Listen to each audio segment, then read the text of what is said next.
আসসালামু আলাইকুম রহমতুল্লাহি ওয়া বারাকাতুহু। কেমন আছো শিক্ষার্থীবৃন্দ? আশা করি আল্লাহর রহমতে সকলেই ভালো আছো। আজ বিবিএস সেকেন্ড ইয়ারের একটি সাবজেক্ট হচ্ছে আইসিটি। তো শিক্ষার্থীবৃন্দ যারা অনার্স লেভেল স্টুডেন্ট ছিল গতকাল অর্থাৎ 26 তারিখ গতকাল রবিবার তোমাদের আইসিটি পরীক্ষা গিয়েছে। তো আজকে গতকালকার আইসিটি পরীক্ষার আমি একটা তোমাদের ম্যাথ সলিউশন করে আমি তোমাদের দেখাবো।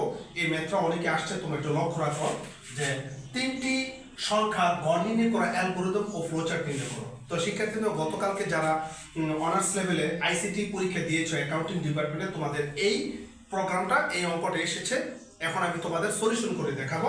যারা এটা দিয়েছো তোমরা সকলে এটা সলিউশন করে মিলাই দেখো অঙ্কটা হয়েছে কিনা। তো শিক্ষার্থীবৃন্দ এখানে আছে তিনটি সংখ্যার মধ্যে গড় নির্ণয় করা অ্যালগরিদম ফ্লোচার্ট। তো প্রথমত এরা দুইটা প্রোগ্রাম হয়েছে, একটা অ্যালগরিদম আর একটা কি ফ্লোচার্ট। তো শিক্ষার্থীবৃন্দ একটা অ্যালগরিদম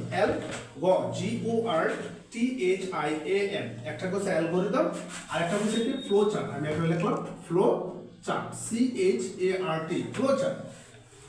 তো প্রথমত শিক্ষার্থী STEP স্টেপ 1 প্রথমত প্রোগ্রাম শুরু করা প্রথম লিখলাম স্টার্ট START স্টার্টের ফ্লো চার্টটা হচ্ছে উপবৃত্ত, এটা সকলে জানি। এখানে লিখবো আমরা START স্টার্ট। তারপর শিক্ষার্থীদের লিখবে STEP স্টেপ 2, তারপর এখানে লিখবে ইনপুট আর INPUT ইনপুট। তো শিক্ষার্থীদের সংখ্যা আছে কয়টা? তিনটা, আমরা লিখে দেব ABC। তো ইনপুটের ফ্লো চার্ট হচ্ছে সামান্তরিক, আমরা সকলেই জানি। সামান্তরিক চিহ্নটা লিখে ফ্লো চার্টটা, তারপর এখানে আমরা লিখে দেব INPUT ইনপুট ABC ইনপুট লিখে দিলাম। তারপর শিক্ষার্থীবৃন্দ STEP স্টেপ কি 3। তো শিক্ষার্থীবৃন্দ যেহেতু এখানে গড় করছে গড়, তো গড় ইংলিশ কি এভারেজ, আমরা এখানে লিখবো ABERAGE এভারেজ। আমরা গড় করি তিনটা সংখ্যা A প্লাস B প্লাস কি C, তিনটা সংখ্যা তিনটা বাদ দিছি, অর্থাৎ আমাদের এভারেজ মানটা চলে আসছে। যেহেতু এখানে এভারেজ বলছে, তো এভারেজের ফ্লো চার্টটা হচ্ছে আয়তক্ষেত্র। আমরা সকলেই জানি এখানে আয়তক্ষেত্র ABERAG এভারেজ সমান সমান A plus B plus C 3 এভারেজটা করলাম।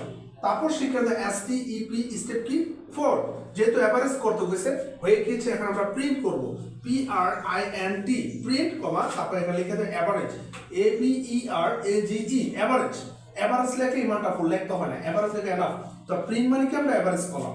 এটা ফ্লো চার্টটা হচ্ছে দ্বিতীয় নম্বরটার মতো সামান্তরিক। এই যে স্যার এখানে লিখবো ABERAG এভারেজ, তারপর এই মানটা আমরা লিখে দেব প্রিন্ট তা আমরা এখানে যেটা প্রিন্ট করছি আমরা প্রিন্ট লিখবো PRINT print average ABERAGE print average লিখলাম। তারপর শিক্ষার্থীবৃন্দ STEP স্টেপ কি 5, যখন তোমার প্রিন্ট হয়ে যায় তখন প্রোগ্রামটা শেষ অংশ হয়ে যায়। তারপর এখানে আমরা লিখে দেবো ইন্ট। তো শেষ ইংলিশ কি ইন্টের ফ্লো চার্টটা হচ্ছে প্রথমটার মতো উপবৃত্ত, এখানে আমরা লিখবো ইন্ট। বাস চলে আসছে, অর্থাৎ আমাদের প্রোগ্রামটা কিন্তু হয়ে গিয়েছে। তিনটি সংখ্যার গড় নির্ণয় অ্যালগরিদম ফ্লো চার্টটা আমি প্রোগ্রামটা করে দিয়েছি। তো শিক্ষার্থীবৃন্দ তোমরা হোয়াইট বোর্ডে দেখতে পাচ্ছ আমি কিভাবে এটা সলিউশন করছি। তোমরা গতকালকে যারা পরীক্ষা দিয়েছো বিবিএ লেভেল স্টুডেন্টগুলো, তোমরা মিলাই দেখো এইভাবে তোমরা প্রোগ্রামটা দিয়েছো কিনা। যদি এইভাবে প্রোগ্রাম দিয়ে থাকো তাহলে তোমাদের প্রোগ্রাম 100% হয়েছে। আর যদি এইভাবে প্রোগ্রামটা না দিয়ে থাকো তো নিশ্চিত কনফার্ম তোমাদের প্রোগ্রামটা হয় নাই। তো তোমরা মিলে দেখো গতকালকে যেভাবে দিয়েছিলাম হোয়াইট বোর্ডে দেখো আমি কিভাবে সলিউশন করছি, এইভাবে তোমরা প্রোগ্রামটা দেখো, যদি মিলে থাকে তাহলে তোমরা লাকি। তো এইভাবেই তোমরা করছো, আশা করি গতকাল যারা দিয়েছো এই পর্যন্ত থাকবে। তো শিক্ষার্থীরা আছে এই পর্যন্ত থাকবে মানুষের আগামী ক্লাসে এই বিবিএ লেভেলে আরো কোন নতুন নতুন টপিক আছে সেগুলো থাকবে। আল্লাহ হাফেজ।